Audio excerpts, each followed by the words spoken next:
La Dame de Montsoreau par Alexandre Dumas. Partie 21 du livre audio, suite du tome 3, 15. Comment l'ambassadeur de Monsieur le Duc d'Anjou arriva à Paris et la réception qui lui fut faite. Cependant, on ne voyait reparaître au Louvre ni Catherine ni le duc d'Anjou, et la nouvelle d'une dissension entre les deux frères prenait de jour en jour plus d'accroissement et plus d'importance. Le roi n'avait reçu aucun message de sa mère, et, au lieu de conclure selon le proverbe « pas de nouvelles, bonne nouvelle », il se disait, au contraire, en secouant la tête « pas de nouvelles, mauvaise nouvelle ». Les mignons ajoutaient « François, mal conseillé, aura retenu votre mère ». François, mal conseillé. En effet, toute la politique de ce règne singulier et des 3 règnes précédents se réduisait là. Mal conseillé avait été le roi Charles IX, lorsqu'il avait, sinon ordonné, du moins autorisé la Saint-Barthélemy. Mal conseillé avait été François II, lorsqu'il ordonna le massacre d'Amboise. Mal conseillé avait été Henri II, le père de cette race perverse, lorsqu'il fit brûler tant d'hérétiques et de conspirateurs avant d'être tué par Montgomery, qui, lui-même, avait été mal conseillé, disait-on, lorsque le bois de sa lance avait si malencontreusement pénétré dans la visière du casque de son roi. On n'ose pas dire à un roi « Votre frère a du mauvais sang dans les veines. Il cherche, comme c'est l'usage dans votre famille, à vous détrôner, à vous tondre ou à vous empoisonner. Il veut vous faire à vous ce que vous avez fait à votre frère aîné, ce que votre frère aîné a fait au sien, ce que votre mère vous a tous instruits à vous faire les uns aux autres. Non, un roi de ce temps-là, surtout, un roi du XVIe siècle, eût pris ces observations pour des injures, car un roi était, en ce temps-là, un homme, et la civilisation seule en a pu faire un fac-similé de Dieu, comme Louis XIV, ou un mythe non responsable, comme un roi constitutionnel. Les mignons disaient donc à Henri III « Sire, votre frère est mal conseillé. » Et, comme une seule personne avait à la fois le pouvoir et l'esprit de conseiller François, c'était contre Bussy que se soulevait la tempête, chaque jour plus furieuse et plus près d'éclater.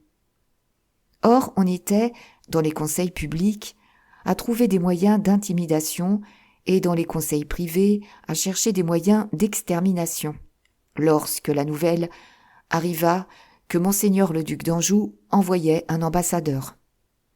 Comment vint cette nouvelle ? Par qui vint-elle ? Qui la porta ?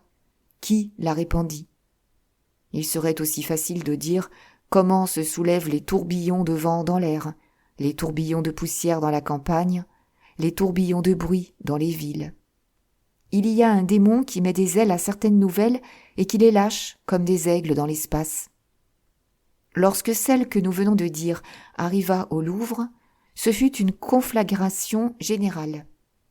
Le roi en devint pâle de colère, et les courtisans, outrant, comme d'habitude, la passion du maître, se firent livides. On jura, il serait difficile de dire tout ce que l'on jura, mais on jura, entre autres choses, que, si c'était un vieillard, cet ambassadeur serait bafoué, berné, embastillé. Que, si c'était un jeune homme, il serait pourfendu, troué à jour, déchiqueté en petits morceaux, lesquels seraient envoyés à toutes les provinces de France, comme un échantillon de la royale colère. Et les mignons, selon leur habitude, de fourbir leurs rapières, de prendre des leçons d'escrime et de jouer de la dague contre les murailles.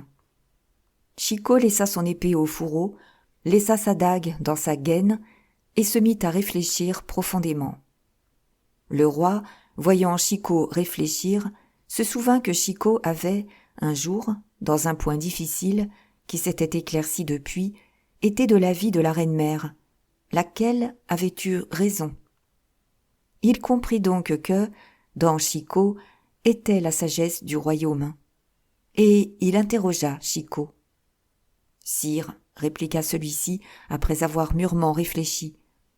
Ou monseigneur le duc d'Anjou vous envoie un ambassadeur, ou il ne vous en envoie pas.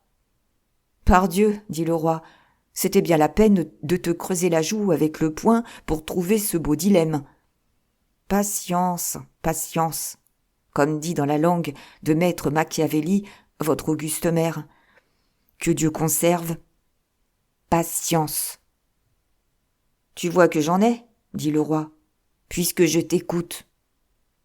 S'il vous envoie un ambassadeur, c'est qu'il croit pouvoir le faire. S'il croit pouvoir le faire, lui qui est la prudence en personne, c'est qu'il se sent fort. S'il se sent fort, il faut le ménager. Respectons les puissances. Trompons-les, mais ne jouons pas avec elles. Recevons leur ambassadeur et témoignons-lui toutes sortes de plaisirs de le voir. Cela n'engage à rien. Vous rappelez-vous comment votre frère a embrassé ce bon amiral Coligny qui venait en ambassadeur de la part des Huguenots, qui, eux aussi, se croyaient une puissance. Alors, tu approuves la politique de mon frère Charles IX ? Non pas, entendons-nous, je cite un fait, et j'ajoute, si plus tard nous trouvons moyen, non pas de nuire à un pauvre diable de héros d'armes, d'envoyer, de commis ou d'ambassadeurs, si plus tard nous trouvons moyen de saisir au collet le maître, le moteur, le chef, le très grand et très honoré prince, monseigneur le duc d'Anjou, vrai, seul et unique coupable, avec les 3 Guises, bien entendu, et de les claquemurer dans un fort plus sûr que le Louvre, oh, sire, faisons-le. J'aime assez ce prélude, dit Henri III. Peste, tu n'es pas dégoûté, mon fils, dit Chicot. Je continue donc. Va. Mais s'il n'envoie pas d'ambassadeur, pourquoi laisser beugler tous tes amis ? Beugler ? Tu comprends. Je dirais rugir s'il y avait moyen de les prendre pour des lions. Je dis beugler parce que... Tiens, Henri, cela fait, en vérité, mal au cœur de voir des gaillards plus barbus que les singes de ta ménagerie jouer, comme des petits garçons, aux fantômes, et essayer de faire peur à des hommes en criant « Ouh, ouh !» Sans compter que, si le duc d'Anjou n'envoie personne, ils s'imagineront que c'est à cause d'eux, et ils se croiront des personnages. Chicot, tu oublies que les gens dont tu parles sont mes amis, mes seuls amis. Veux-tu que je te gagne 1000 écus ? Oh, mon roi, dit Chicot. Parle. Gage avec moi que ces gens-là resteront fidèles à toute épreuve. Et moi, je gagerai en avoir 3 sur 4, bien à moi, corps et âme, d'ici à demain soir. L'aplomb avec lequel parlait Chicot fit à son tour réfléchir Henri. Il ne répondit point. Ah, dit Chicot, voilà que tu rêves aussi. Voilà que tu enfonces ton joli poing dans ta charmante mâchoire. Tu es plus fort que je ne croyais, mon fils, car voilà que tu flaires la vérité. Alors, que me conseilles-tu ? Je te conseille d'attendre, mon roi. La moitié de la sagesse du roi Salomon est dans ce mot-là. S'il t'arrive un ambassadeur, fais bonne mine. S'il ne vient personne, fais ce que tu voudras. Mais sache en gré au moins à ton frère. Qu'il ne faut pas, crois-moi, sacrifier à tes drôles. Cordieu, c'est un grand gueux, je le sais bien, mais il est valois. Tue-le, si cela te convient. Mais, pour l'honneur du nom, ne le dégrade pas. C'est un soin dont il s'occupe assez avantageusement lui-même. C'est vrai, Chicot. Encore une nouvelle leçon que tu me dois. Heureusement que nous ne comptons plus. Maintenant, laisse-moi dormir, Henri. Il y a 8 jours que je me suis vu dans la nécessité de saouler un moine, et quand je fais de ces tours de force-là, j'en ai pour une semaine à être gris. Un moine. Est-ce ce bon Génovéfin dont tu m'as parlé ? Justement, tu lui as promis une abbaye. Moi ? Pardieu, c'est bien le moins que tu fasses cela pour lui après ce qu'il a fait pour toi. Il m'est donc toujours dévoué ? Il t'adore. À propos, mon fils. Quoi ? C'est dans 3 semaines, la fête Dieu. Après ? J'espère bien que tu nous mitonnes quelques jolies petites processions. Je suis le roi très chrétien, et c'est de mon devoir de donner à mon peuple l'exemple de la religion. Et tu feras, comme d'habitude, les stations dans les 4 grands couvents de Paris ? Comme d'habitude. L'abbaye Sainte-Geneviève en est, n'est-ce pas ? Sans doute. C'est le second où je compte me rendre. Bon. Pourquoi me demandes-tu cela ? Pour rien. Je suis curieux, moi. Maintenant, je sais ce que je voulais savoir. Bonsoir, Henri. En ce moment, et comme Chicot prenait toutes ses aises pour faire un somme, on entendit une grande rumeur dans le Louvre. « Quel est ce bruit ?» dit le roi. « Allons, dit Chicot, il est écrit que je ne dormirai pas. » Henri. « Eh bien ? » ?»« Mon fils, loue-moi une chambre en ville, où je quitte ton service. Ma parole d'honneur, le Louvre devient inhabitable. » En ce moment, le capitaine des gardes entra. Il avait l'air fort effaré.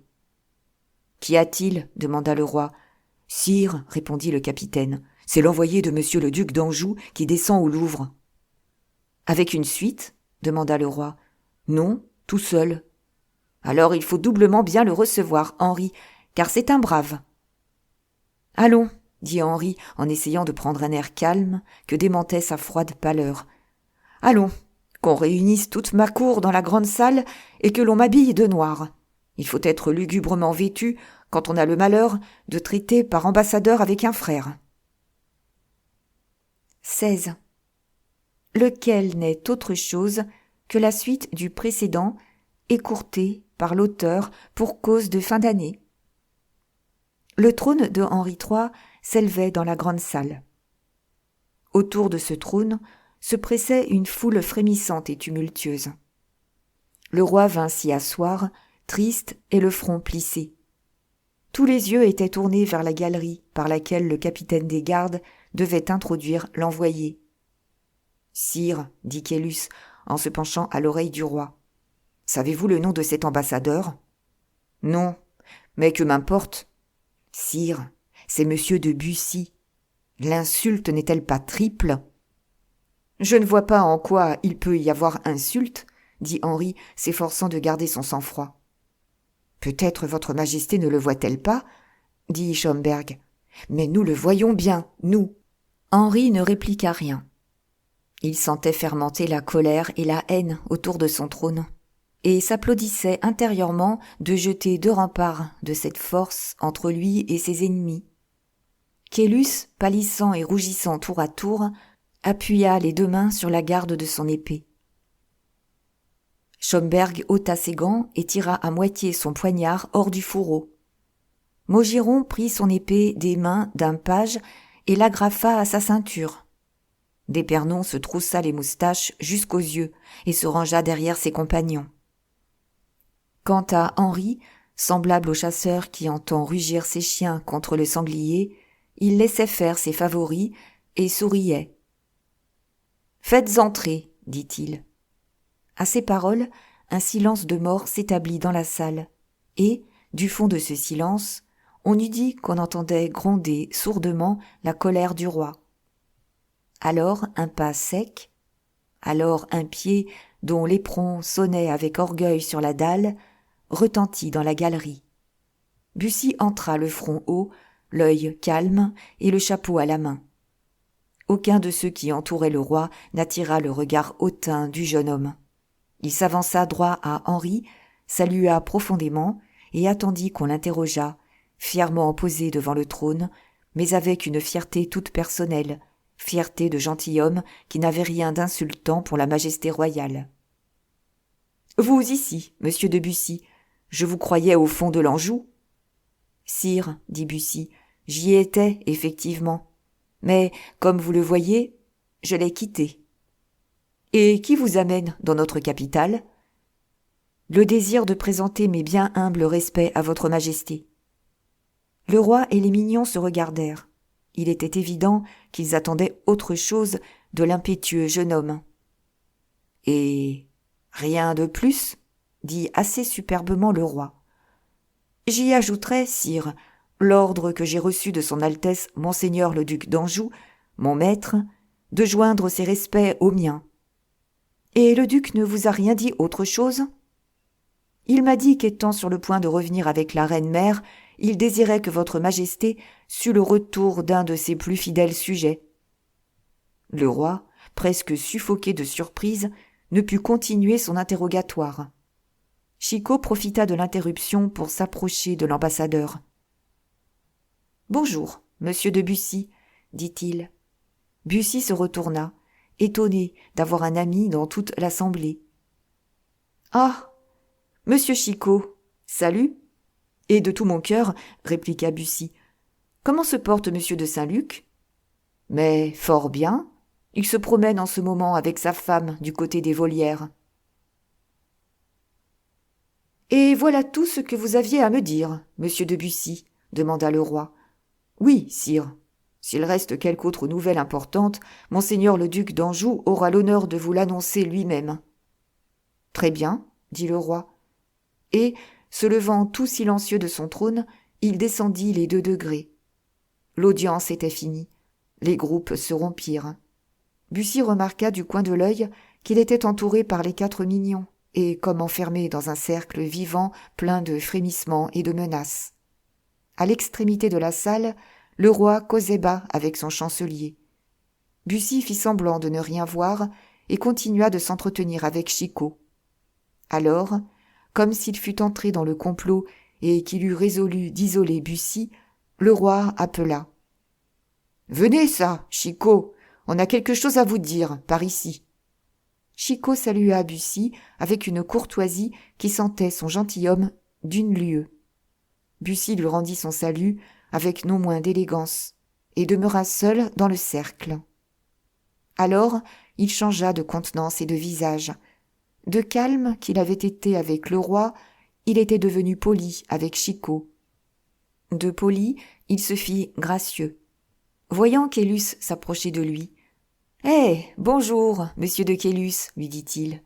Puis-je avoir l'honneur de vous demander comment va votre maison ?»« Mais assez mal, monsieur, » répliqua Caylus. « Oh, mon Dieu !» s'écria Bussy, comme s'il eût souci de cette réponse. « Et qu'est-il donc arrivé ?»« Il y a quelque chose qui nous gêne infiniment, » répondit Caylus. « Quelque chose ?» fit Bussy avec étonnement. « Et n'êtes-vous pas assez puissant, vous et les autres, et surtout vous, monsieur de Caylus, pour renverser ce quelque chose ?»« Pardon, monsieur, » dit Maugiron, en écartant Schomberg qui s'avançait pour placer son mot dans cette conversation qui promettait d'être intéressante. « Ce n'est pas quelque chose, c'est quelqu'un que voulait dire monsieur de Caylus. »« Mais si ce quelqu'un gêne monsieur de Caylus, » dit Bussy, « qu'il le pousse comme vous venez de faire. »« C'est aussi le conseil que je lui ai donné, monsieur de Bussy, » dit Schomberg, « et je crois que Caylus est décidé à le suivre. »« Ah, c'est vous, monsieur de Schomberg, » dit Bussy. « Je n'avais pas l'honneur de vous reconnaître. »« Peut-être, » dit Schomberg. « Ai-je encore le bleu sur la figure ?»« Non pas. Vous êtes fort pâle, au contraire. Seriez-vous indisposé, monsieur ?»« Monsieur, » dit Schomberg, « si je suis pâle, c'est de colère. »« Ah, ça.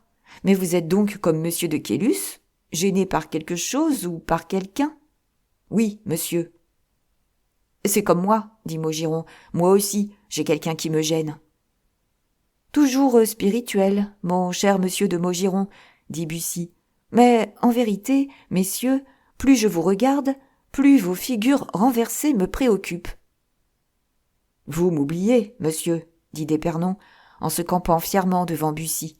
« Pardon, monsieur d'Épernon, vous étiez derrière les autres, selon votre habitude, et j'ai si peu le plaisir de vous connaître que ce n'était point à moi de vous parler le premier. » C'était un spectacle curieux que le sourire et la désinvolture de Bussy, placés entre ces 4 furieux, dont les yeux parlaient avec une éloquence terrible. Pour ne pas comprendre où ils en voulaient venir, il eût fallu être aveugle ou stupide. Pour avoir l'air de ne pas comprendre, il fallait être Bussy. Il garda le silence, et le même sourire demeura imprimé sur ses lèvres.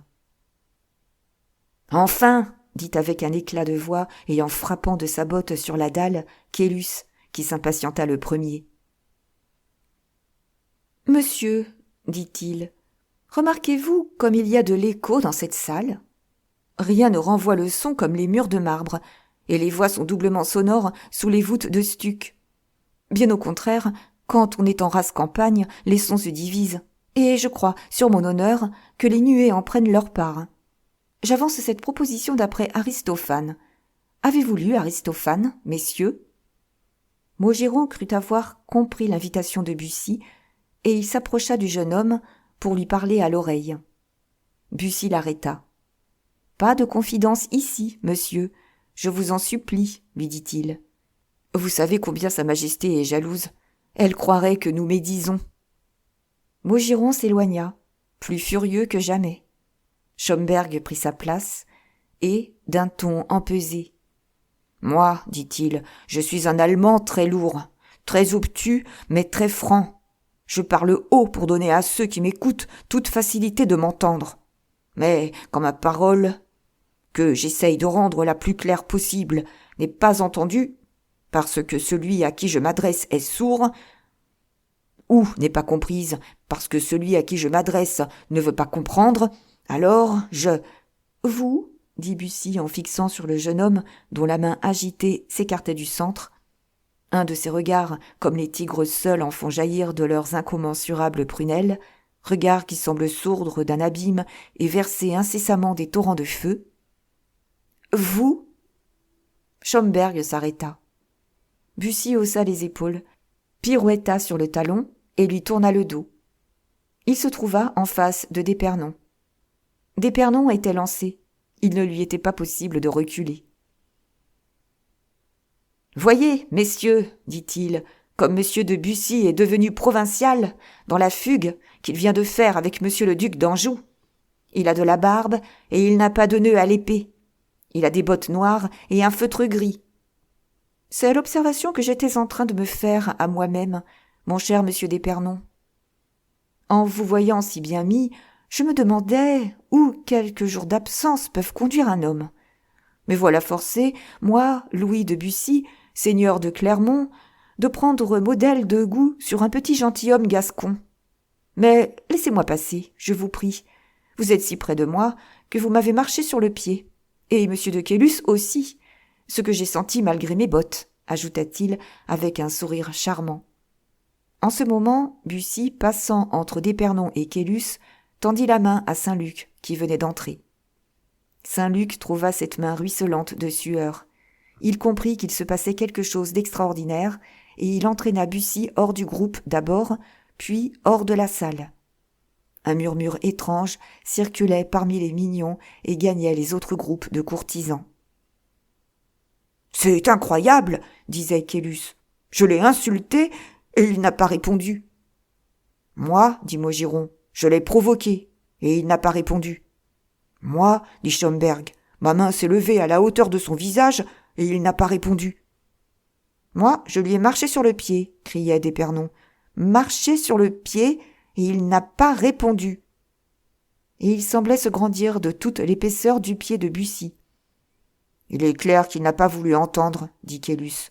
Il y a quelque chose là-dessous. »« C'est qu'il y a, dit Schomberg.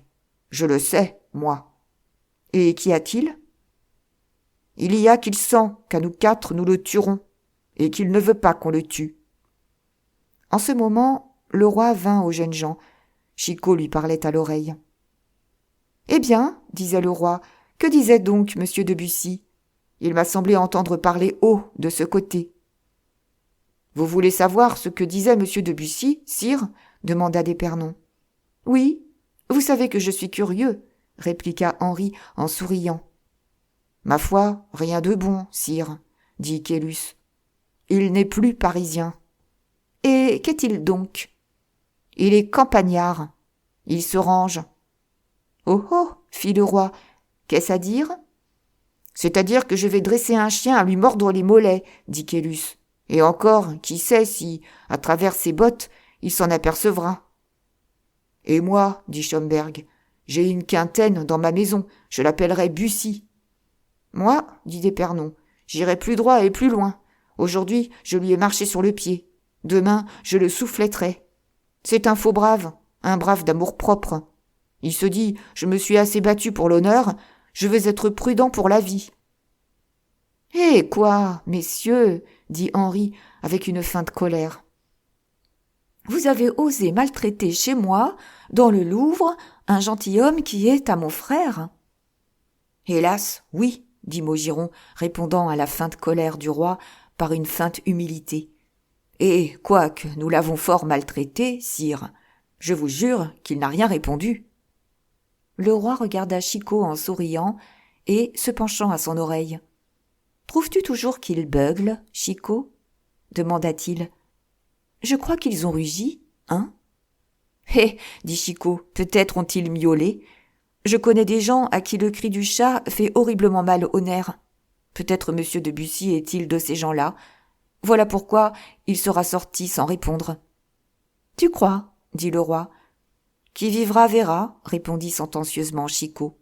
« Laisse donc, » dit Henri, « tel maître, tel valet. » « Voulez-vous dire par ces mots, sire, que Bussy soit le valet de votre frère ? Vous vous tromperiez fort. »« Messieurs, » dit Henri, « je vais chez la reine, avec qui je dîne. À tantôt. Les jalousies viennent nous jouer une farce. Je vous invite à les venir voir. » L'assemblée s'inclina respectueusement et le roi sortit par la grande porte.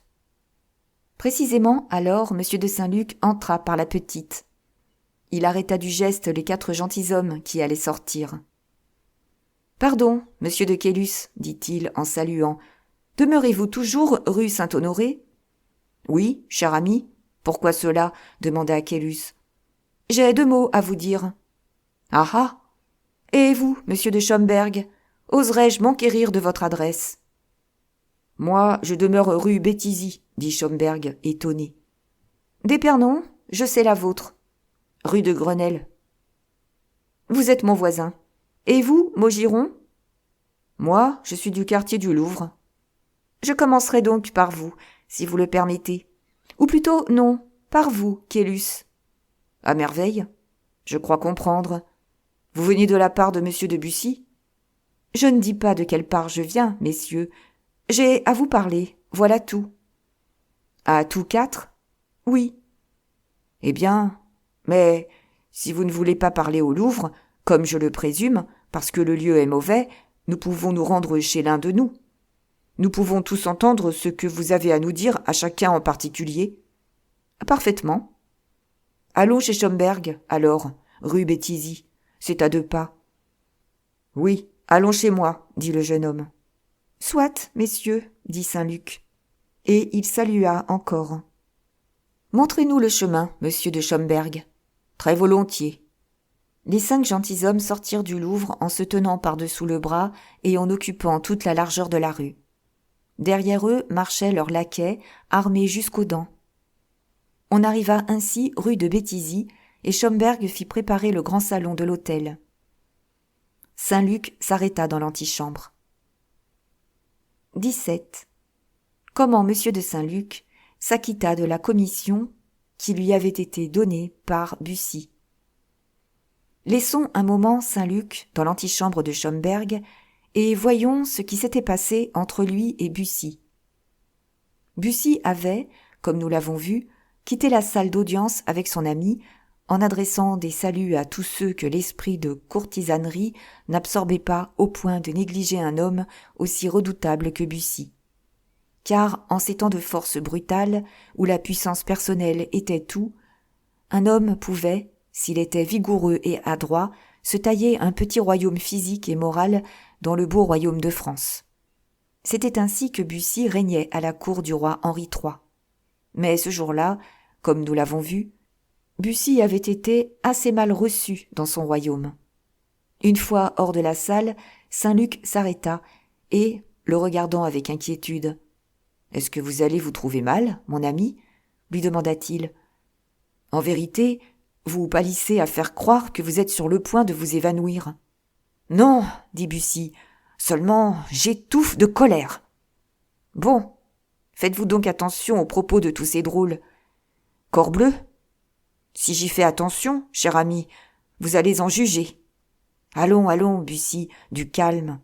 Vous êtes charmant. Du calme. Si l'on vous avait dit la moitié de ce que je viens d'entendre, du tempérament dont je vous connais, il y aurait déjà eu mort d'homme. Enfin, que désirez-vous? Vous êtes mon ami, Saint-Luc, et vous m'avez donné une preuve terrible de cette amitié. Ah, cher ami, dit Saint-Luc, qui croyait Montsoreau mort et enterré, la chose n'en vaut pas la peine. Ne me parlez donc plus de cela, vous me désobligeriez. Certainement, le coup était joli, et surtout, il a réussi galamment. Mais je n'en ai pas le mérite. C'est le roi qui me l'avait montré, tandis qu'il me retenait prisonnier au Louvre.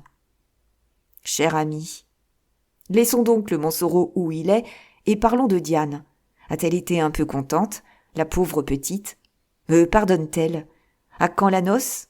À quand le baptême? Eh, cher ami, attendez donc que le Montsoreau soit mort. Plaît-il? Fit Saint-Luc en bondissant comme s'il eût marché sur un clou aigu. Eh, cher ami, les coquelicots ne sont pas une plante si dangereuse que vous l'aviez cru d'abord, et il n'est point du tout mort pour être tombé dessus. Tout au contraire, il vit, et il est plus furieux que jamais. Bah, vraiment? Oh, mon Dieu, oui. Il ne respire que vengeance, et il a juré de vous tuer à la première occasion. C'est comme cela. Il vit. Hélas, oui. Et quel est donc l'âne batté de médecin qui l'a soigné? Le mien, cher ami. Comment? Je n'en reviens pas, reprit Saint-Luc, écrasé par cette révélation. Ah ça, mais je suis déshonoré alors, vertu bleue, moi qui ai annoncé sa mort à tout le monde. Il va trouver ses héritiers en deuil. Oh, mais je n'en aurai pas le démenti, je le rattraperai et, à la prochaine rencontre, au lieu d'un coup d'épée, je lui en donnerai 4, s'il le faut.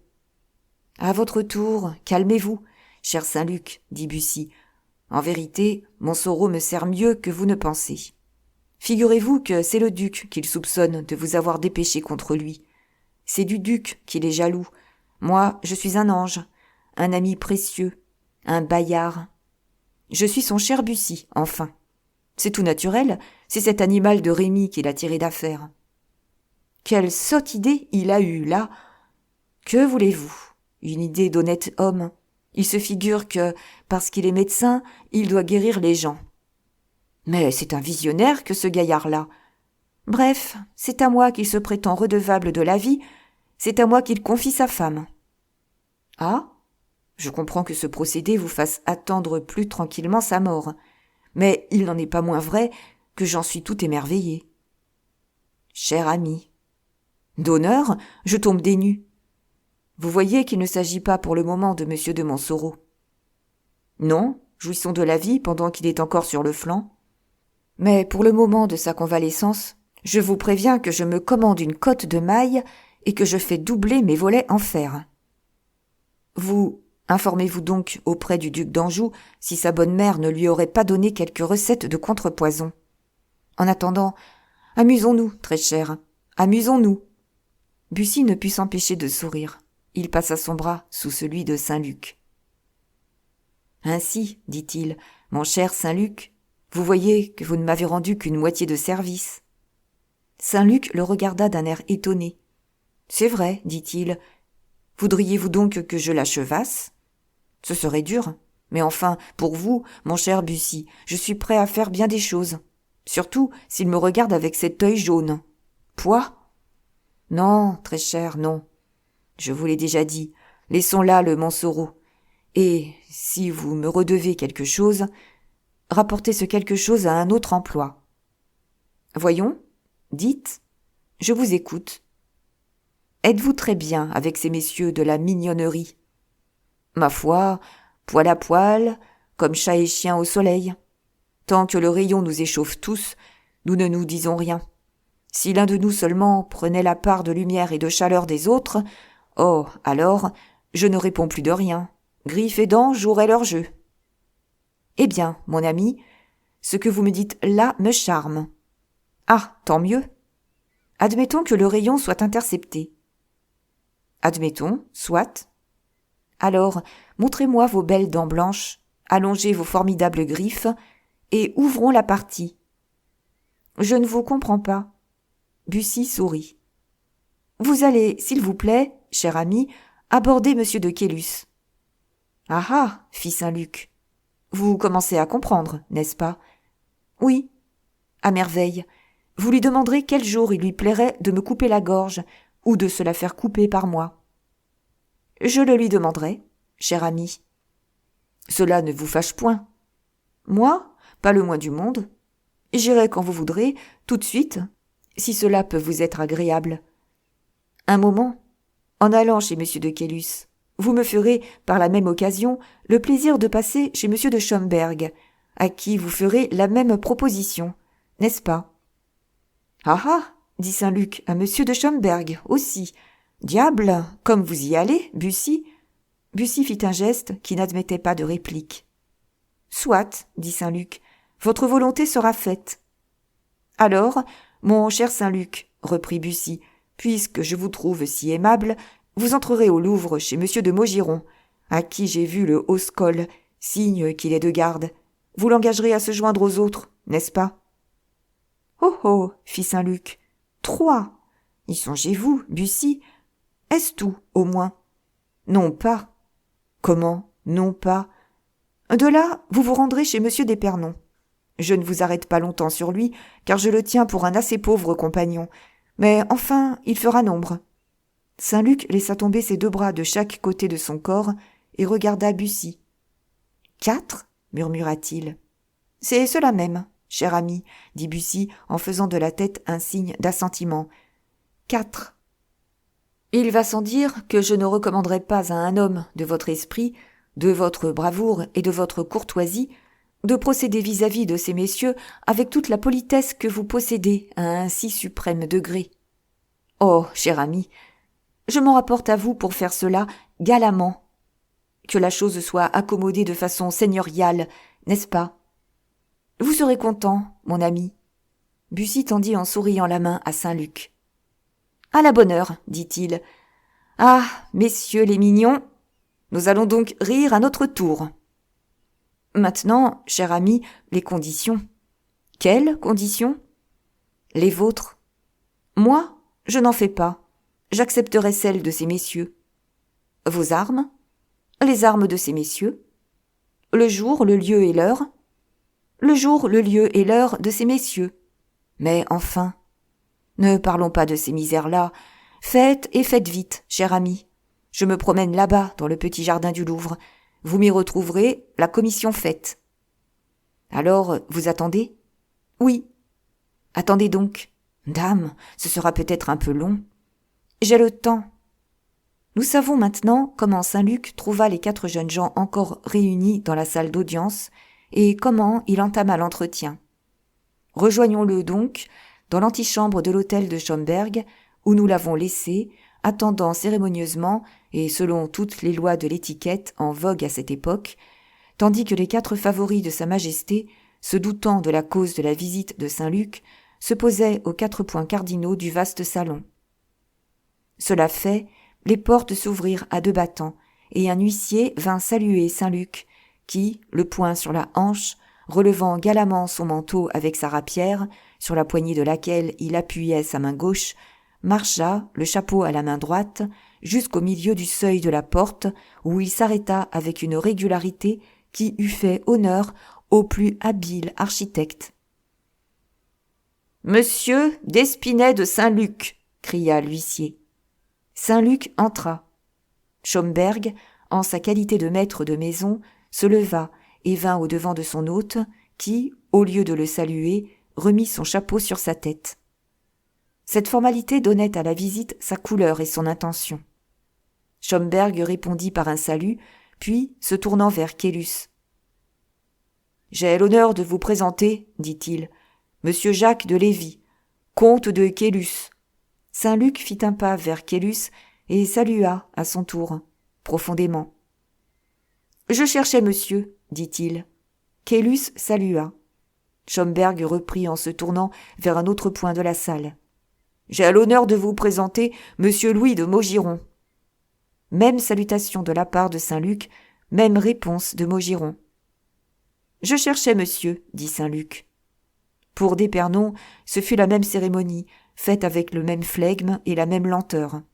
Puis, à son tour, Schomberg se nomma lui-même et reçut le même compliment.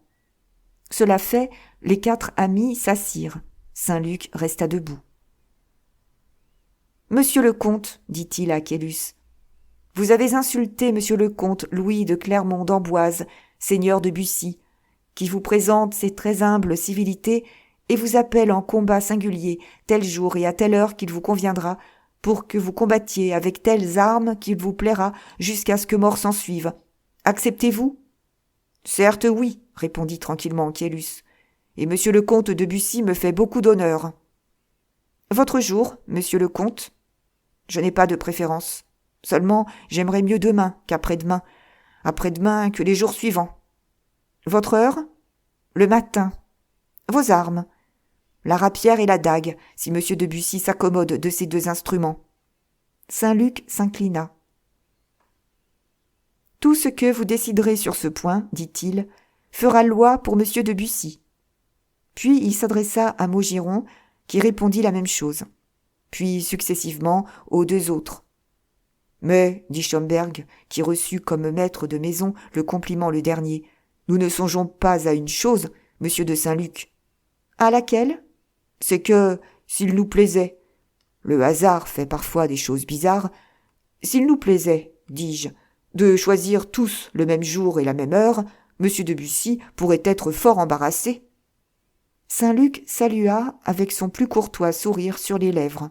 « Certes, dit-il, monsieur de Bussy serait embarrassé comme doit l'être tout gentilhomme en présence de 4 vaillants comme vous, mais il dit que le cas ne serait pas nouveau pour lui, puisque ce cas s'est déjà présenté aux Tournelles, près la Bastille. »« Et il nous combattrait tous 4 ? » dit d'Épernon. « Tous 4, reprit Saint-Luc. « Séparément ? » demanda Schomberg. « Séparément ou à la fois. Le défi est tout ensemble individuel et collectif. » Les 4 jeunes gens se regardèrent. Caylus rompit le premier le silence.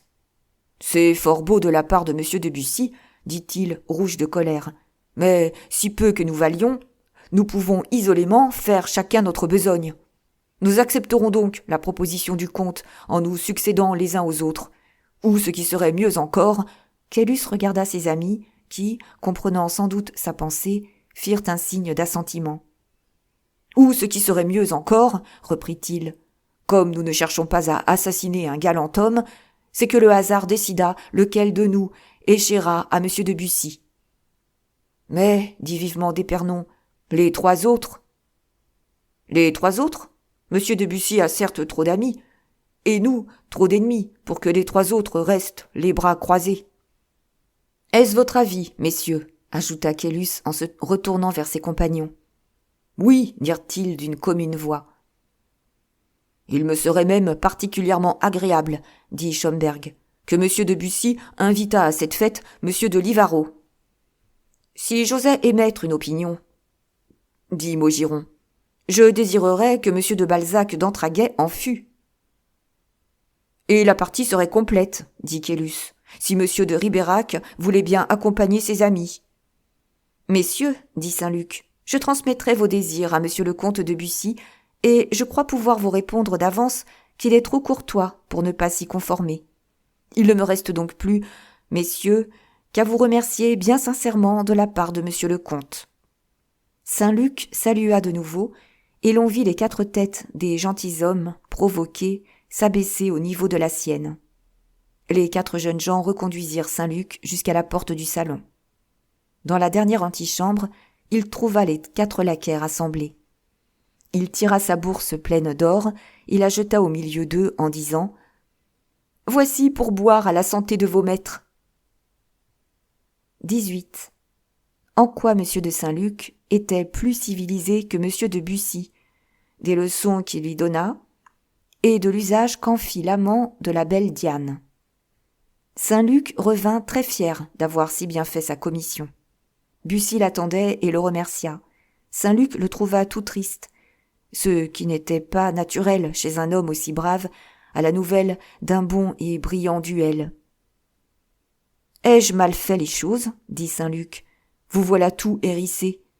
Ma foi, cher ami, je regrette qu'au lieu de prendre un terme, vous n'ayez pas dit, tout de suite, Ah, patience, les Angevins ne sont pas encore venus. Que diable, laissez-leur le temps de venir. Et puis, où est la nécessité de vous faire si vite une litière de morts et de mourants? C'est que je voudrais mourir le plus tôt possible.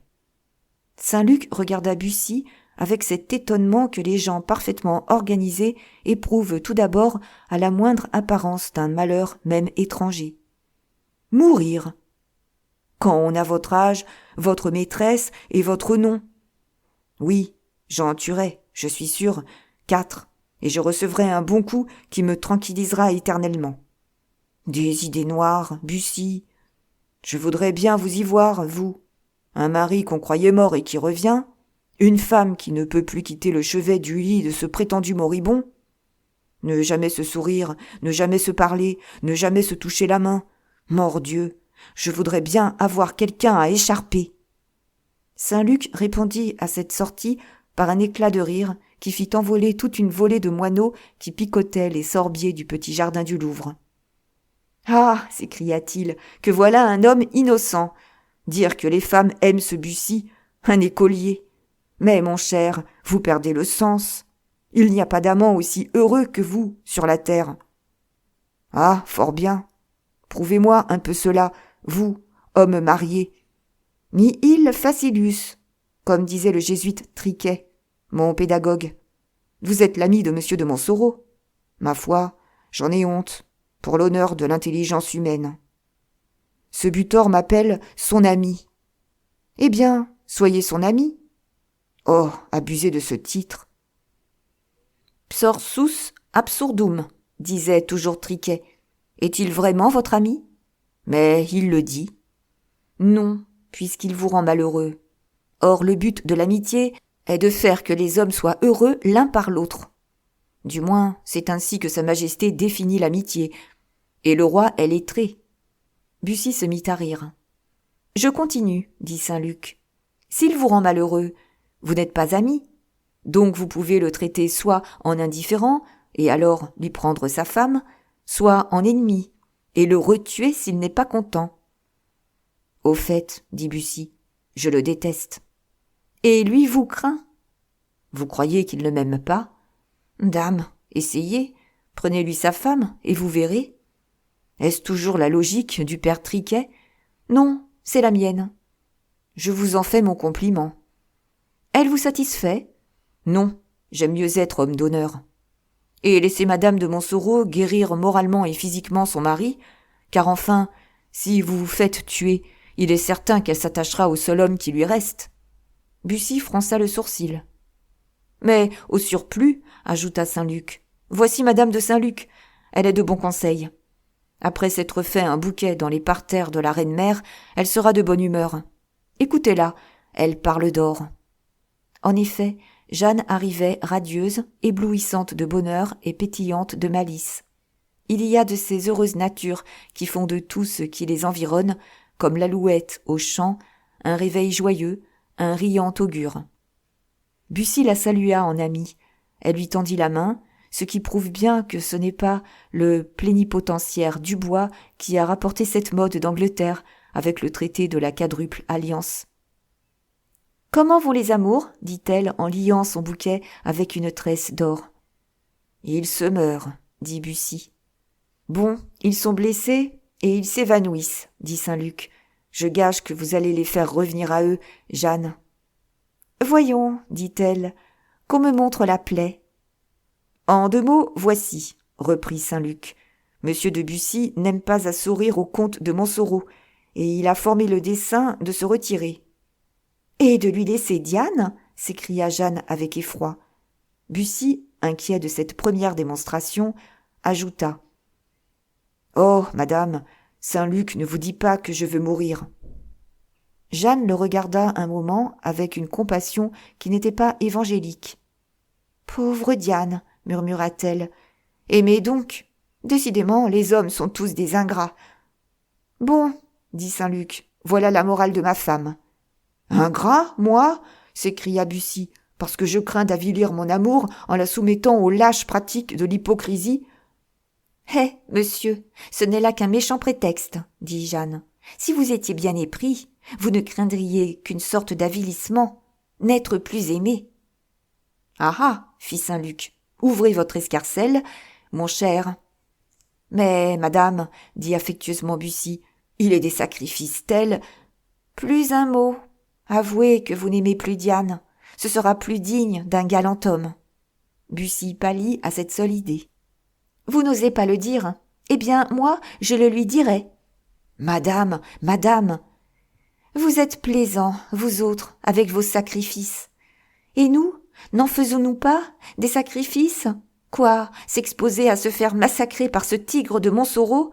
Conserver tous ses droits à un homme en déployant une force, une volonté dont Samson et Hannibal eussent été incapables? Dompter la bête féroce de Mars pour l'atteler au char de Monsieur le Triomphateur, ce n'est pas de l'héroïsme. Oh, je le jure, Diane est sublime, et je n'eusse pas fait le quart de ce qu'elle fait chaque jour. Merci, répondit Saint-Luc avec un salut révérencieux qui fit éclater Jeanne de rire. Bussy hésitait. Et il réfléchit, s'écria Jeanne. Il ne tombe pas à genoux, il ne fait pas son mea culpa. Vous avez raison, répliqua Bussy. Je ne suis qu'un homme, c'est-à-dire une créature imparfaite et inférieure à la plus vulgaire des femmes. C'est bien heureux, dit Jeanne, que vous soyez convaincu. Que m'ordonnez-vous? Allez tout de suite rendre visite à Monsieur de Montsoreau. Hé, qui vous parle de cela? À Diane. Mais il ne se quitte pas, ce me semble. Quand vous y alliez voir si souvent madame de Barbezieux, n'avait-elle pas toujours près d'elle ce gros singe qui vous mordait parce qu'il était jaloux? Bussy se mit à rire. Saint-Luc l'imita. Jeanne suivit leur exemple. Ce fut un trio d'hilarité qui attira aux fenêtres tout ce qui se promenait de courtisans dans les galeries. « Madame, dit enfin Bussy, je m'en vais chez Monsieur de Montsoreau. Adieu !» Et sur ce, ils se séparèrent, Bussy ayant recommandé à Saint-Luc de ne rien dire de la provocation adressée au mignon. Il s'en retourna en effet chez Monsieur de Montsoreau, qu'il trouva au lit. Le comte poussa des cris de joie en l'apercevant.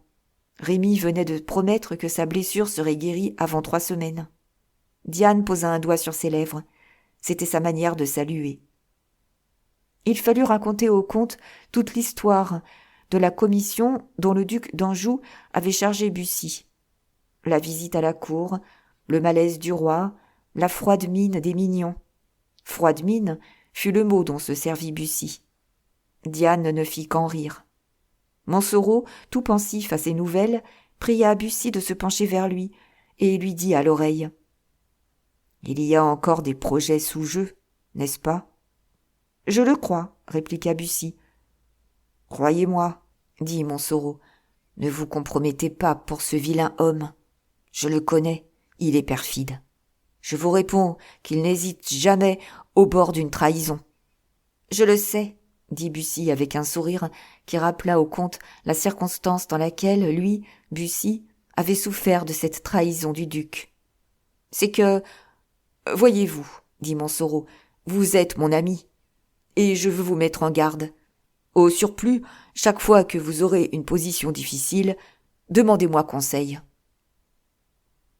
Monsieur, il faut dormir après le pansement, » dit Rémy. « Allons, dormez. »« Oui, cher docteur. Mon ami, faites donc un tour de promenade avec madame de Montsoreau, » dit le duc. « On dit que le jardin est charmant cette année. »« À vos ordres, » répondit Bussy. 19. Les précautions de Monsieur de Montsoreau. Saint-Luc avait raison, Jeanne avait raison. Au bout de 8 jours, Bussy s'en était aperçu, et leur rendait pleinement justice.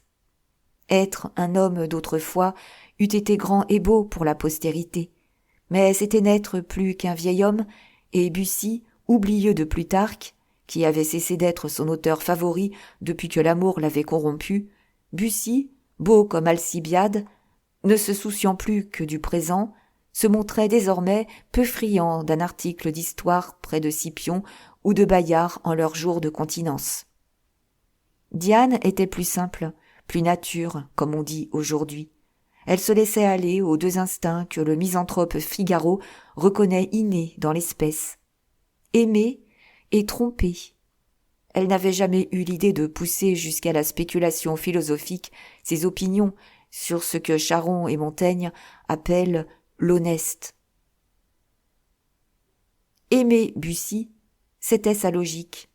N'être qu'à Bussy, c'était sa morale. Frissonner de tout son corps au simple contact de sa main effleurée, c'était sa métaphysique. Monsieur de Montsoreau, il y avait déjà 15 jours que l'accident lui était arrivé, Monsieur de Montsoreau, disons-nous, se portait de mieux en mieux. Il avait évité la fièvre, grâce aux applications d'eau froide, ce nouveau remède que le hasard ou la providence avait découvert à Ambroise Paré. Quand il éprouva tout à coup une grande secousse, il apprit que monsieur le duc d'Anjou venait d'arriver à Paris avec la reine-mère et ses angevins. Le comte avait raison de s'inquiéter, car le lendemain de son arrivée, le prince, sous prétexte de venir prendre de ses nouvelles, se présenta dans son hôtel de la rue des Petits-Pères. Il n'y a pas moyen de fermer sa porte à une altesse royale qui vous donne une preuve d'un si tendre intérêt. Monsieur de Montsoreau reçut le prince, et le prince fut charmant pour le grand veneur, et surtout pour sa femme. Aussitôt le prince sortit, monsieur de Montsoreau appela Diane, s'appuya sur son bras, et, malgré les cris de Rémy, fit 3 fois le tour de son fauteuil. Après quoi il se rassit dans ce même fauteuil, autour duquel il venait, comme nous l'avons dit, de tracer une triple ligne de circonvallation. Il avait l'air très satisfait, et Diane devina à son sourire qu'il méditait quelque sournoiserie. Mais ceci rentre dans l'histoire privée de la maison de Montsoreau. Revenons donc à l'arrivée de monsieur le duc d'Anjou, laquelle appartient à la partie épique de ce livre. Ce ne fut pas, comme on le pense bien, un jour indifférent aux observateurs que le jour où monseigneur François de Valois fit sa rentrée au Louvre. Voici ce qu'ils remarquèrent. Beaucoup de morgue de la part du roi, une grande tiédeur de la part de la reine-mère, et une humble insolence de la part de monsieur le duc d'Anjou, qui semblait dire « Pourquoi diable me rappelez-vous, si vous me faites, quand j'arrive, cette fâcheuse mine ?»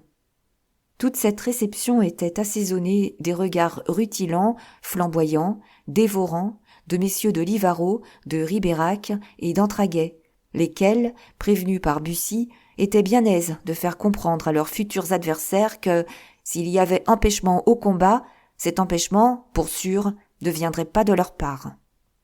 Chicot, ce jour-là, fit plus d'allées et de venues que César la veille de la bataille de Pharsale. Puis tout rentra dans le calme plat. Le surlendemain de sa rentrée au Louvre, le duc d'Anjou vint faire une seconde visite aux blessés. Montsoreau, instruit des moindres particularités de l'entrevue du roi avec son frère, caressa du geste et de la voix monsieur le duc d'Anjou pour l'entretenir dans les plus hostiles dispositions.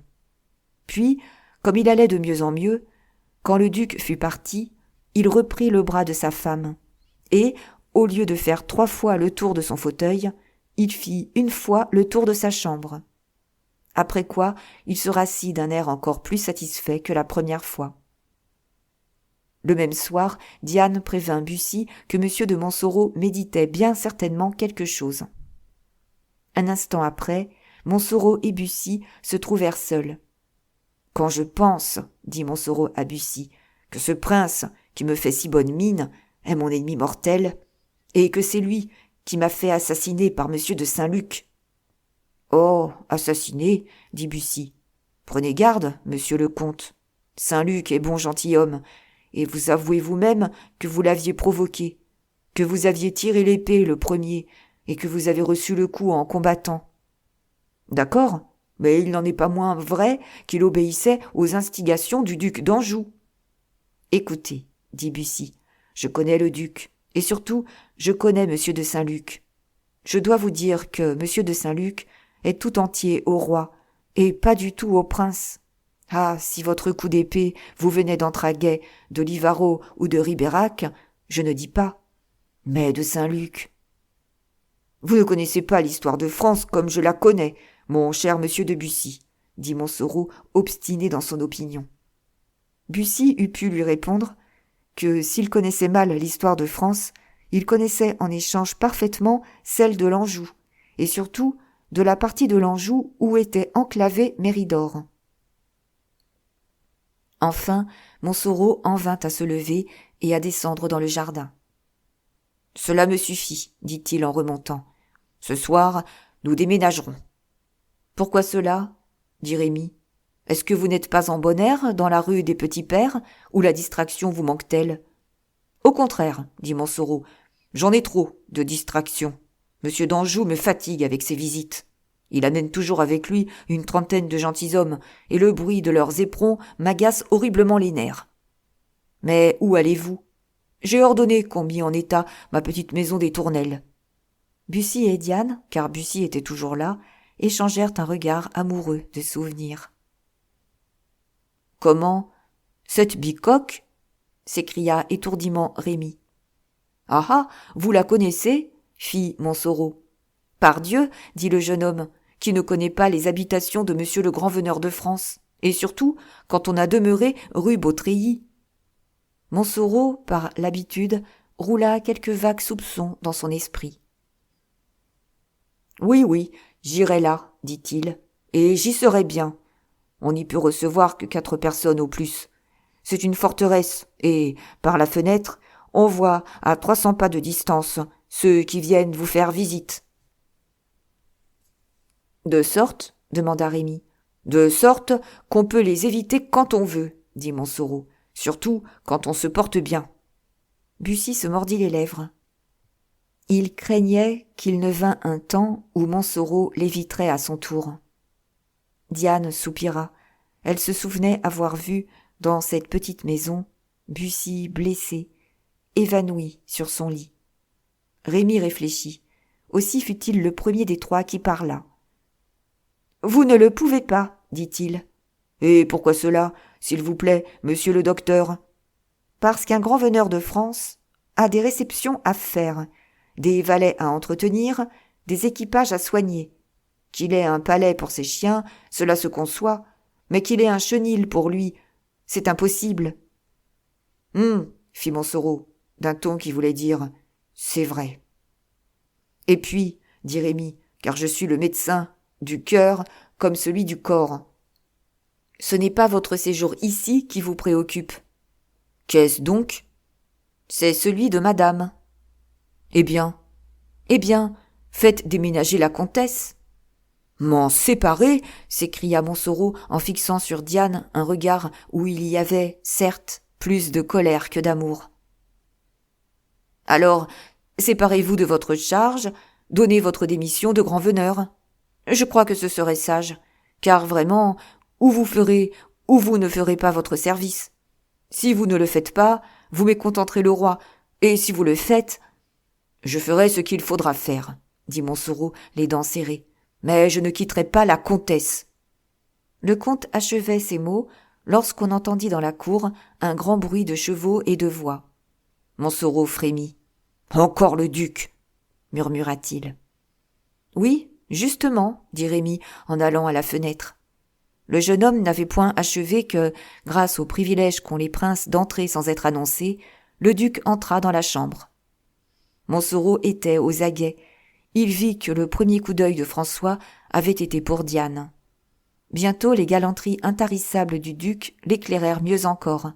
Il apportait à Diane un de ces rares bijoux, comme en faisaient 3 ou 4 en leur vie ces patients et généreux artistes qui illustrèrent un temps où, malgré cette lenteur à les produire, les chefs-d'œuvre étaient plus fréquents qu'aujourd'hui. C'était un charmant poignard aux manches d'or ciselées. Ce manche était un flacon. Sur la lame courait toute une chasse, burinée avec un merveilleux talent. Chiens, chevaux, chasseurs, gibier, arbres et ciel s'y confondaient dans un pêle-mêle harmonieux qui forçait le regard à demeurer longtemps fixé sur cette lame d'azur et d'or. « Voyons, » dit Montsoreau, qui craignait qu'il n'y eût quelques billets cachés dans le manche. Le prince alla au-devant de cette crainte en le séparant en 2 parties. « À vous qui êtes chasseur, la lame, dit-il. À la comtesse, le manche. Bonjour, Bussy. Vous voilà donc ami intime avec le comte, maintenant. » Diane rougit. Bussy, au contraire, demeura assez maître de lui-même. « Monseigneur, dit-il, vous oubliez que votre Altesse elle-même m'a chargé ce matin de venir savoir des nouvelles de M. de Montsoreau. J'ai obéi, comme toujours, aux ordres de votre Altesse. »« C'est vrai, dit le duc. Puis il alla s'asseoir près de Diane et lui parla bas. Au bout d'un instant, « Comte, dit-il, il fait horriblement chaud dans cette chambre de malade. Je vois que la comtesse étouffe, et je vais lui offrir le bras pour lui faire un tour de jardin. » Le mari et l'amant échangèrent un regard courroucé. Diane, invitée à descendre, se leva et posa son bras sur celui du prince. « Donnez-moi le bras, dit Montsoreau à Bussy, et Montsoreau descendit derrière sa femme. « Ah ah, dit le duc, il paraît que vous allez tout à fait bien. »« Oui, monseigneur, et j'espère être bientôt en état de pouvoir accompagner madame de Montsoreau partout où elle ira. »« Bon, mais en attendant, il ne faut pas vous fatiguer. » Montsoreau lui-même sentait combien était juste la recommandation du prince. Il s'assit à un endroit d'où il ne pouvait le perdre de vue. « Tenez, comte, dit-il à Bussy, si vous étiez bien aimable, dès ce soir, vous escorteriez madame de Montsoreau jusqu'à mon petit hôtel de la Bastille. Je l'y aime mieux qu'ici, en vérité. Arraché à Méridor, aux griffes de ce vautour, je ne le laisserai pas la dévorer à Paris. »« Non pas, monsieur, dit Rémy à son maître. Non pas, vous ne pouvez accepter. »« Et pourquoi cela, dit Montsoreau. Parce que vous êtes à monsieur d'Anjou, et que monsieur d'Anjou ne vous pardonnerait jamais d'avoir aidé le comte à lui jouer un pareil tour. »« Que m'importe !» allait s'écrier l'impétueux jeune homme, lorsqu'un coup d'œil de Rémy lui indiqua qu'il devait se taire. Montsoreau réfléchissait. « Rémy a raison, dit-il. Ce n'est point de vous que je dois réclamer un pareil service. J'irai moi-même la conduire, car demain ou après-demain, je serai en mesure d'habiter cette maison. »« Folie, dit Bussy. Vous perdrez votre charge. »« C'est possible, dit le comte, mais je garderai ma femme. » Et il accompagna ces paroles d'un froncement de sourcils qui fit soupirer Bussy. En effet, le soir même, le comte conduisit sa femme à sa maison des Tournelles, bien connue de nos lecteurs. Rémy aida le convalescent à s'y installer. Puis, comme c'était un homme d'un dévouement à toute épreuve, comme il comprit que, dans ce local resserré, Bussy aurait grand besoin de lui, il se rapprocha de Gertrude, qui commença par le battre, et finit par lui pardonner. Diane reprit sa chambre, située sur le devant, cette chambre au portail et au lit de damas blanc et or. Un corridor seulement séparait cette chambre de celle du comte de Montsoreau. Bussy s'arrachait des poignées de cheveux. Saint-Luc prétendait que les échelles de corde, étant arrivées à leur plus haute perfection, pouvaient à merveille remplacer les escaliers. Montsoreau se frottait les mains et souriait en songeant au dépit de monsieur le duc d'Anjou. 20. Une visite à la maison des Tournelles. La surexcitation tient lieu, à quelques hommes, de passions réelles, comme la faim donne au loup et à la hyène une apparence de courage.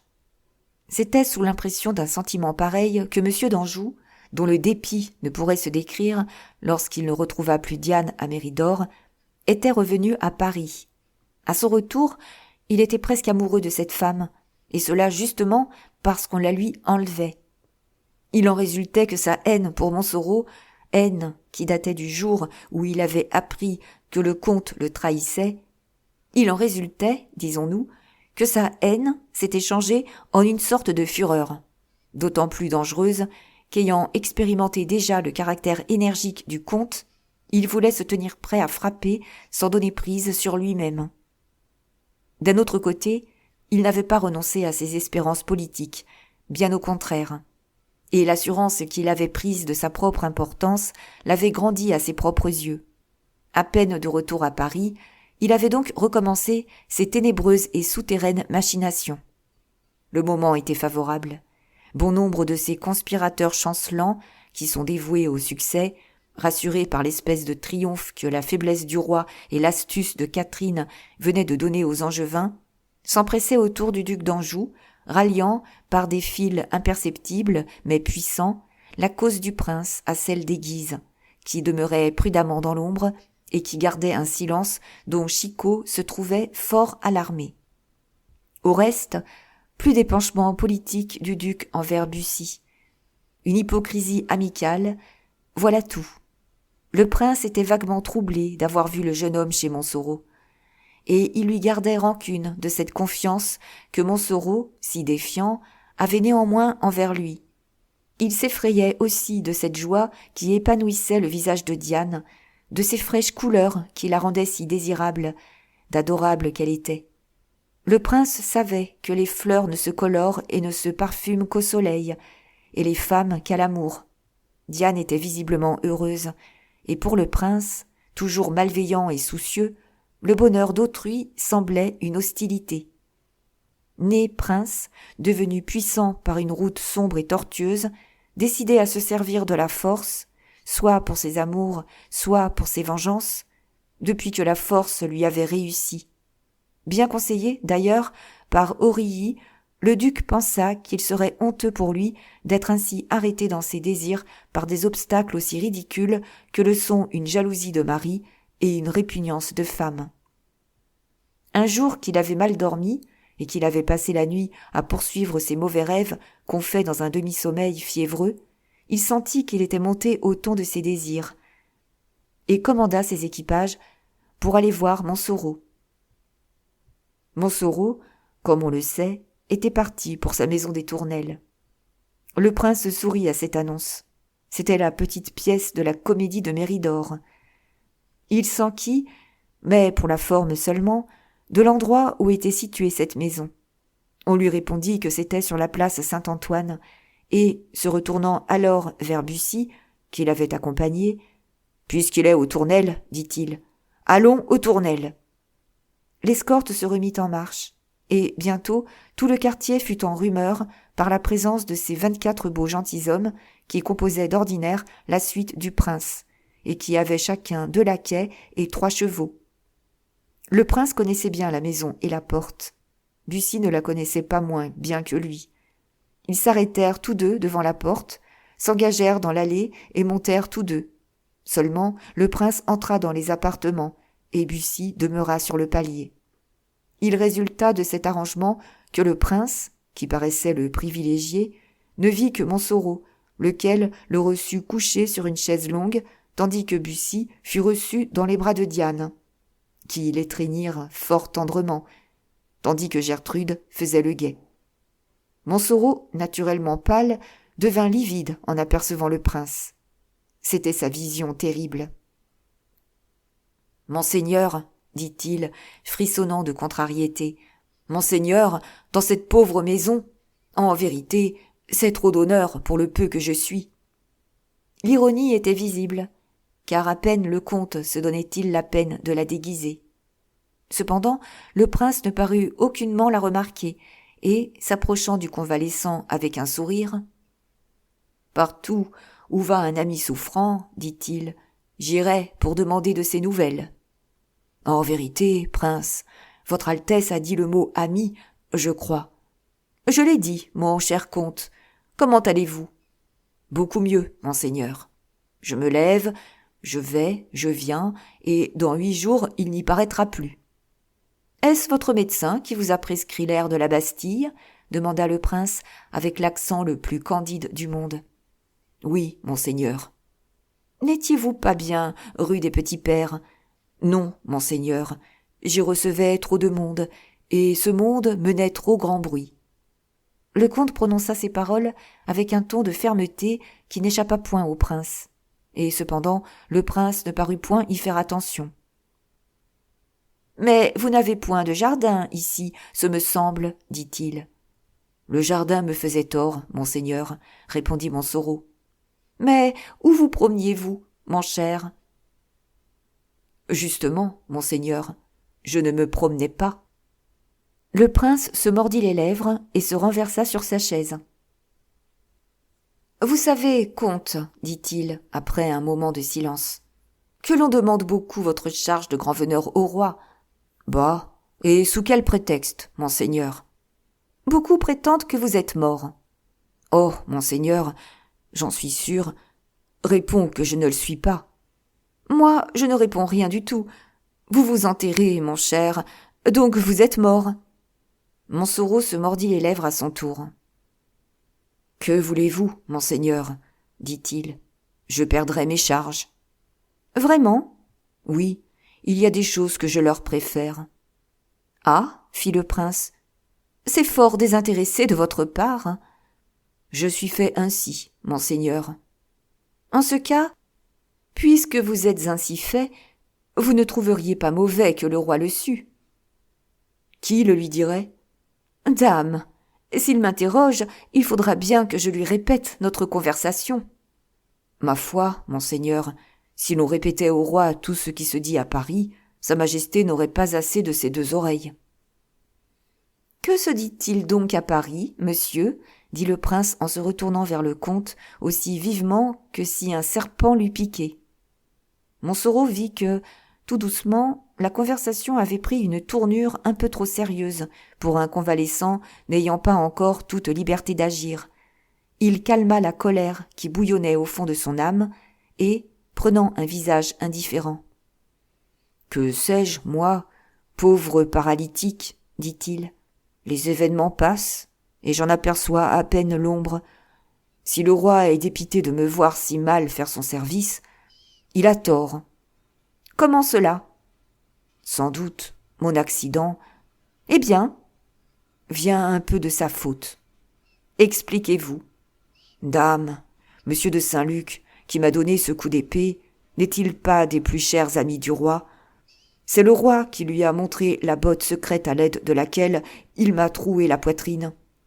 Et rien ne me dit même que ce ne soit pas le roi qui me l'ait tout doucement dépêché. Le duc d'Anjou fit presque un signe d'approbation. « Vous avez raison, dit-il, mais enfin le roi est le roi. »« Jusqu'à ce qu'il ne le soit plus, n'est-ce pas ?» dit Montsoreau. Le duc tressaillit. « À propos, dit-il, madame de Montsoreau ne loge donc-t-elle pas ici ?»« Monseigneur, elle est malade en ce moment, sans quoi elle serait déjà venue vous présenter ses très humbles hommages. »« Malade? Pauvre femme! Oui, monseigneur. Le chagrin de vous avoir vu souffrir, d'abord, puis la fatigue de cette translation. Espérons que l'indisposition sera de courte durée, mon cher comte. Vous avez un médecin si habile. » Et il leva le siège. « Le fait est, dit Montsoreau, que ce cher Rémy m'a admirablement soigné. »« Mais c'est le médecin de Bussy que vous me nommez là. »« Le comte me l'a donné, en effet, monseigneur. »« Vous êtes donc très lié avec Bussy. »« C'est mon meilleur. Je devrais même dire c'est mon seul ami. » répondit froidement Montsoreau. « Adieu, comte, » dit le prince en soulevant la portière de Damas. Au même instant, et comme il passait la tête sous la tapisserie, il crut voir comme un bout de robe s'effacer dans la chambre voisine, et Bussy apparut tout à coup à son poste, au milieu du corridor. Le soupçon grandit chez le duc. « Nous partons, » dit-il à Bussy. Bussy, sans répondre, descendit aussitôt pour donner à l'escorte l'ordre de se préparer, mais peut-être bien aussi pour cacher sa rougeur au prince. Le duc, resté seul sur le palier, essaya de pénétrer dans le corridor où il avait vu disparaître la robe de soie. Mais, en se retournant, il remarqua que Montsoreau l'avait suivi et se tenait debout, pâle et appuyé au chambranle, sur le seuil de la porte. « Votre Altesse se trompe de chemin, » dit froidement le comte. « C'est vrai, » balbutia le duc. « Merci. » Et il descendit, la rage dans le cœur. Pendant toute la route, qui était longue cependant, Bussy et lui n'échangèrent pas une seule parole. Bussy quitta le duc à la porte de son hôtel.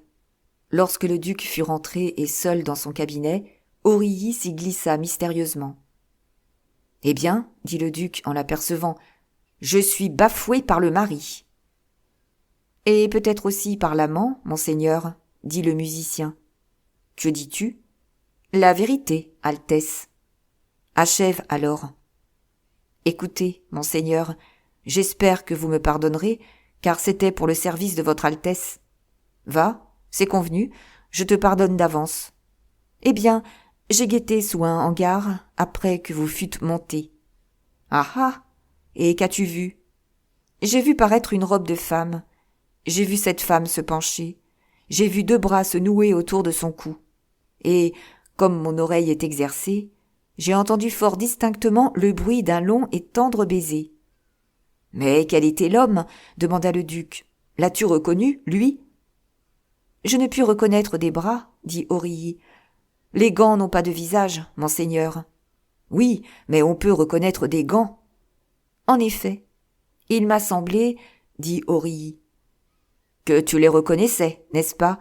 Allons donc. » « Mais ce n'est qu'une présomption. »« N'importe, dis toujours. »« Eh bien, monseigneur, il m'a semblé que c'étaient les gants de monsieur de Bussy. »« Des gants de buffle brodés d'or, n'est-ce pas ? » s'écria le duc, aux yeux duquel disparut tout à coup le nuage qui voilait la vérité. « De buffle, brodés d'or, oui, monseigneur, c'est cela, » répéta Aurilly. « Ah, Bussy, oui, Bussy, c'est Bussy !» s'écria de nouveau le duc. « Aveugle que j'étais ! Ou plutôt non, je n'étais pas aveugle. Seulement, je ne pouvais croire à tant d'audace. »« Prenez-y garde, » dit Aurilly. « Il me semble que votre Altesse parle bien haut. »« Bussy !» répéta encore une fois le duc, se rappelant 1000 circonstances qui avaient passé inaperçues et qui, maintenant, repassaient, grandissantes, devant ses yeux. « Cependant, monseigneur, dit Aurilly, il ne faudrait pas croire trop légèrement. Ne pouvait-il y avoir un homme caché dans la chambre de madame de Montsoreau ? Oui, sans doute. Mais Bussy, qui était dans le corridor, l'aurait vu, cet homme. C'est vrai, monseigneur. Et puis, les gants. C'est encore vrai. Et puis, outre le bruit du baiser, j'ai encore entendu... Quoi ? 3 mots. Lesquels ? Les voici. À demain soir. Oh, mon Dieu ! De sorte que si nous voulions, monseigneur, un peu recommencer cet exercice que nous faisions autrefois, eh bien, nous serions sûrs. Aurilly, demain soir, nous recommencerons. Votre Altesse sait que je suis à ses ordres. Bien. Ah, Bussy, répéta le duc entre ses dents. Bussy, traître à son seigneur. Bussy, cet épouvantail de tous. Bussy, l'honnête homme. Bussy, qui ne veut pas que je sois roi de France. Et le duc, souriant avec une infernale joie, congédia Aurilly pour réfléchir à son aise. Merci pour votre écoute. Suite au prochain épisode. À bientôt.